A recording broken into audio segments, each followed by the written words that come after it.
اعوذ باللہ من الشیطان الرجیم، بسم اللہ الرحمن الرحیم۔ ہمارے تمام ناظرین کو میری طرف سے بہت بہت سلام، خوش آمدید۔ صلی اللہ علی حبیبہ محمد مبارک وسلم۔ ناظرین کرام، اس نشست کی ضرورت اس لیے محسوس ہوئی کہ ہمارا ذوق پرواز جو گروپ ہے وہ تقاضا کرتا ہے کہ اس کے اوپر بتفصیل کوئی پروگرام ہو، کوئی ریکارڈنگ ہو، ویڈیو کی صورت میں ہو، خواہ وہ آڈیو کی صورت میں ہو۔ یہ ذوق پرواز پروگرام 2 پروگرام ہو چکے ہیں، انشاءاللہ تعالی العزیز تیسرا پروگرام ربیع الاول میں انعقاد پذیر ہوگا۔ اس کی ضرورت کیوں پیش آ رہی؟ یہ ذوق پرواز ہے کیا؟ اس کی کسی عام بندے کو کیا ضرورت ہے؟ اس کی زندگی میں ذوق پرواز کیوں ضروری ہے؟ اور یہ کیسے ممکن ہے؟ مجھے بہت سوالات یہ میرے تک پہنچے کہ یہ کیسے ممکن ہے؟ پرواز کیسے ہو سکتی ہے؟ اگر کوئی روحانی پرواز ہے تو اس کا حصول کیسے؟ دیکھیے حضرت، اگر کوئی بندہ ڈرائیونگ سیکھنا چاہتا ہے تو اسے ڈرائیونگ سیکھنی پڑتی ہے، اور اگر اس کا اپنا ذوق بیچ میں شامل ہو تو بہت جلد ڈرائیونگ سیکھ جاتا ہے۔ یہ قانون ہے دنیا میں کہ جو اندر سے انسان چاہتا ہے جس چیز کو سیکھنے میں، وہ سیکھ جاتا ہے بہت جلد، وگرنہ اگر سیکھتا رہے تو جلد بدیر بندہ سیکھ جاتا ہے۔ دنیا کے جتنے بھی علوم ہیں ان کا یہی طریقہ کار ہے کہ اسے سیکھا جاتا ہے اور پھر انسان اسے سیکھ جاتا ہے۔ ذوق پرواز بہت سے سوالات جنم لیتے ہیں ذوق پرواز کو دیکھتے ہوئے کہ یہ ذوق پرواز کس طرح سے ممکن ہے؟ ایک آدمی کیسے پرواز کر لے بغیر کسی میڈیم کے، بغیر کسی ذریعے کے؟ کیسے ممکن ہے؟ ظاہری طور پہ اگر کسی نے کوئی پرواز کرنی ہے، اگر ظاہری طور پہ کسی نے پرواز کرنی ہے تو اس کا ایک واحد ذریعہ ہے ہیلی کاپٹر، ایئر بس، اسپیس شٹل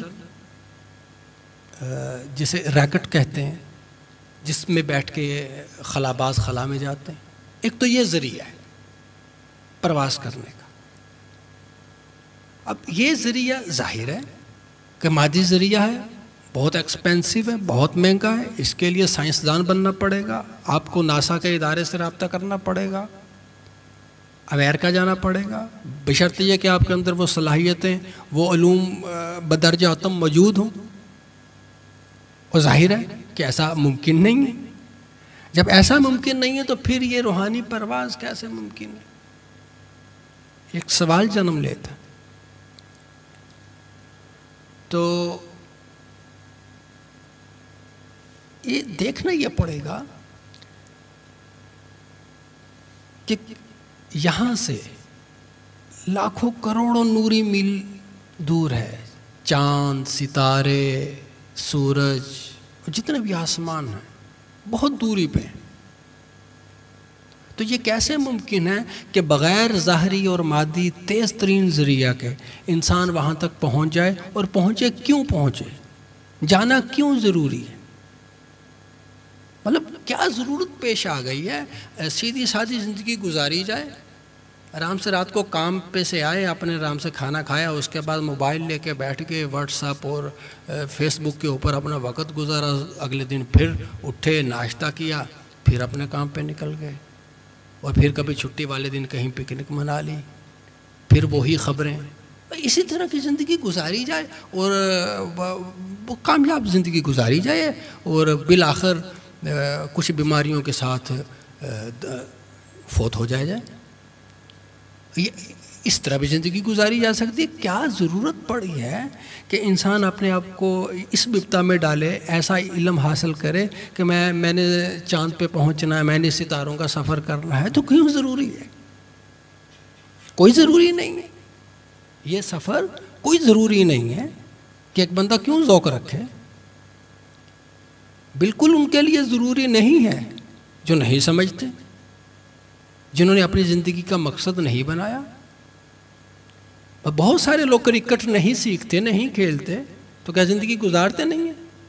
لیکن جن کو اشتیاق ہوتا ہے، ذوق ہوتا ہے، وہ کرکٹ سیکھتے بھی ہیں، اور ہم وقت کرکٹ سیکھتے رہتے ہیں. وہ سخت دھوپ کا بھی ذرا بھی خیال نہیں کرتے، موسموں کی پرواہ نہیں کرتے. تو گویا کہ اس چیز سے ثابت ہوا کہ جس کا اندرونی ذوق میں شدت ہو، وہ کام انسان سیکھ جاتا ہے اور وہ نتائج کی پرواہ نہیں کرتا، حالات کی پرواہ نہیں کرتا، بالآخر سیکھ جاتا ہے. تو یہ اگر ذوق پیدا ہو جائے، ظاہری ذریعہ نہیں ہے پرواز کا، تو یہ اکیلا ذوق کیا کرے گا؟ تو اس کے لیے جب یہ مراحل میں سے بندہ ناچیز گزرا، اب ظاہر ہے کہ اس کے لیے آپ کے پاس سب سے بڑا مستند ذریعہ اگر ہے ایک سند کے طور پہ، تو وہ کتاب ہے لا ریب، اس میں کوئی شک نہیں. ذالک الکتاب لا ریب فیہ، کوئی شک نہیں ہے اس میں، اس کی بتائی ہوئی باتوں میں کوئی شک نہیں ہے. جو یہ کہہ رہا ہے اس میں کوئی شک نہیں ہے. اس میں شک، اس میں باطل نہ آگے سے، نہ پیچھے سے، نہ اوپر سے نیچے، نہ ادھر ادھر سے شامل ہی نہیں ہو سکتا. ہم نے یہ کتاب اتاری ہے اور ہم ہی اس کی حفاظت فرمائیں گے. ھدی للمتقین، اور جو ہدایت چاہتے ہیں ان کے لیے یہ کتاب جو ہے ہدایت کا کام کرے گی، متقیوں کے لیے ہدایت. اب ہم اس کتاب کی طرف جب رجوع کرتے ہیں تو وہ کتاب بھی ہمیں یہی بتاتی ہے. سورہ لقمان آیت نمبر 20 میں یہی کتاب ہم سے یوں مخاطب ہے، کیا تم نہیں دیکھتے؟ آیت نمبر 20 سورہ لقمان، کیا تم نہیں دیکھتے کہ جو کچھ آسمانوں میں ہے اور جو کچھ زمین میں ہے اللہ تعالیٰ نے سب تمہارے لیے مسخر کر دی، اور اپنی ظاہری اور باطنی نعمتیں تم پر تمام کر دی. گویا کہ جو کچھ بھی آسمانوں میں ہے، چلو زمین میں تو زمین تو رینج میں ہے نا، انسان کی مادی رینج میں تو ہے نا، انسان اس کے اوپر کھڑا ہے، تو جو کچھ آسمانوں میں ہے وہ کیسے مسخر کر دیا؟ وہ انسان کی دسترس میں کیسے؟ مسخر کا مطلب یہ ہے کہ یہ تمہاری دسترس میں ہے، اب تمہارے اختیار میں ہے. یہ کیسے ممکن ہے؟ تو جو کتاب لا ریب فیہ ہے وہ یہ بتا رہی ہے. اب ہم نے اپنی ظاہری اور باطنی نعمتیں تم پہ تمام کر دی، گویا کہ، اور یہ اس لیے کہ تم شکر گزار بن سکو. گزارش یہ ہے کہ اگر یہ مشروط ہوتا، آسمانوں کی سیر ظاہری میڈیم، ظاہری ذرائع سے ہی مشروط ہوتا، تو اللہ تعالیٰ جب تم کہہ رہے ہیں تو اس کا مطلب کل انسانیت سے مخاطب ہے اللہ تعالیٰ، تمام انسانوں کے لیے جو شعور رکھتے ہیں، جو غور و فکر کرتے ہیں.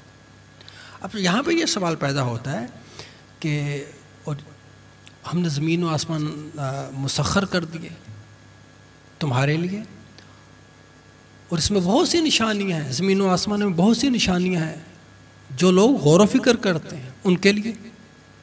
اب سوال پیدا ہوتا ہے کہ آسمانوں کی دوری ہم سے لاکھوں میل پر ہے، تو یہ کیسے ممکن اس پہ غور و فکر کیا جائے؟